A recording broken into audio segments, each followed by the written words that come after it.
Steel making. The process basically starts with the production of iron, of which the raw materials are iron ore, coal, and limestone.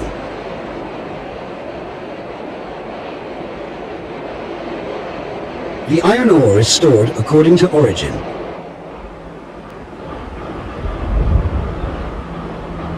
Then the various sorts are reclaimed and piled in layers on a fines bedding.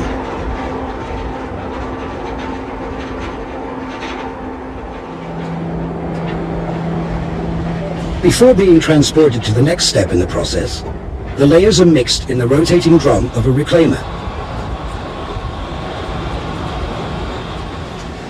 to make an optimal blend.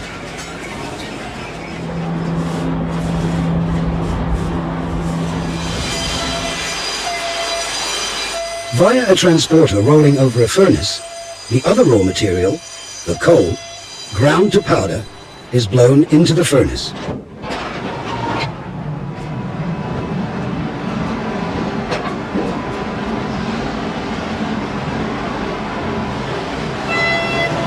At 1100 degrees centigrade, the coal is now converted into metallurgical coke, consisting of pure carbon with minor pollutions.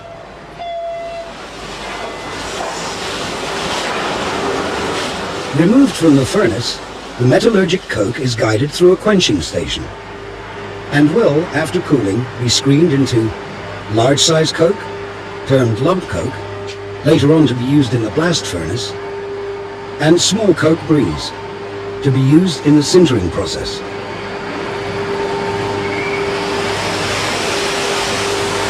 The blast furnace operation. Sinter, lump coke, and limestone are, via conveyor belts or skips, transported to the top of the blast furnace.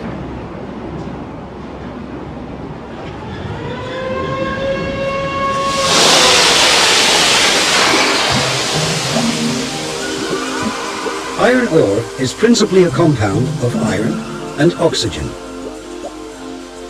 Iron is produced by the extraction of oxygen using coke. This reaction is endothermic.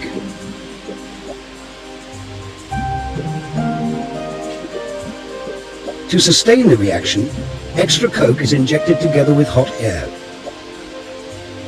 The air is preheated to around 1250 degrees centigrade in hot blast stoves and blown into the furnace through toyers, which are equally distributed around the furnace. Moving downwards, the sinter, coke, and limestone are converted into liquid iron and slag.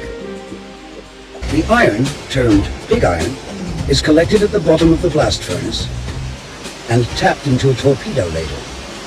It's here that the real steel-making process starts.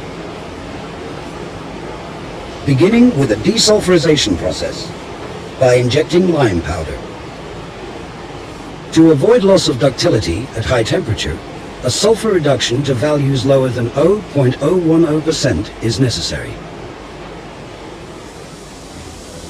Now the liquid pig iron is transported to the steel plant. Steel making can be carried out in several processes. In the oxygen steel making process, the liquid pig iron is transferred into another ladle. The temperature is measured, samples are sent to the laboratory, and the floating slag is removed.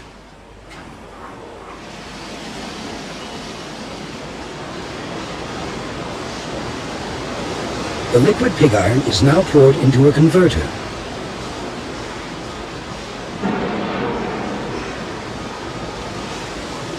Subsequently, scrap is added.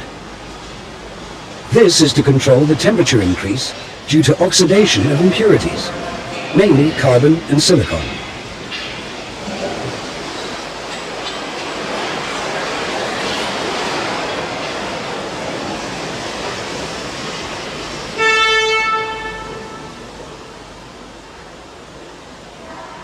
By means of a water-cooled lance, pure oxygen is blown into the bath. The impurities are oxidized to slag floating on the bath surface. Finally, a bath temperature of 1650 degrees centigrade is obtained. At the end of the oxidation process, samples are taken for chemical analyses. By using aluminium, the steel is deoxidized. The steel is killed.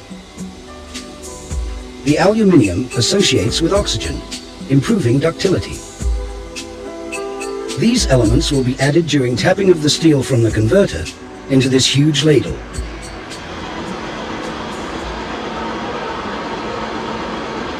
The ladle is placed under the converter. Steel and slag are poured out of the converter separately.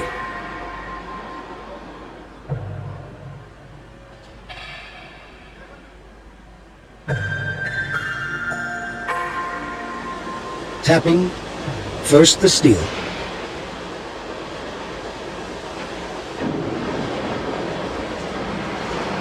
after that, the slag.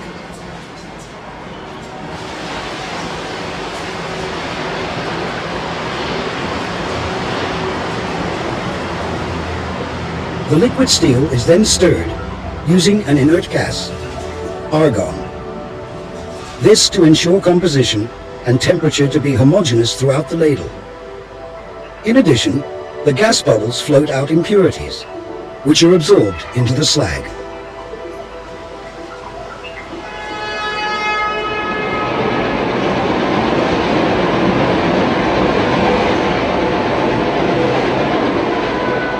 After refining, the ladle, now containing about 300 tons of liquid steel, is taken either to a continuous casting machine or, like here, emptied into ingot molds.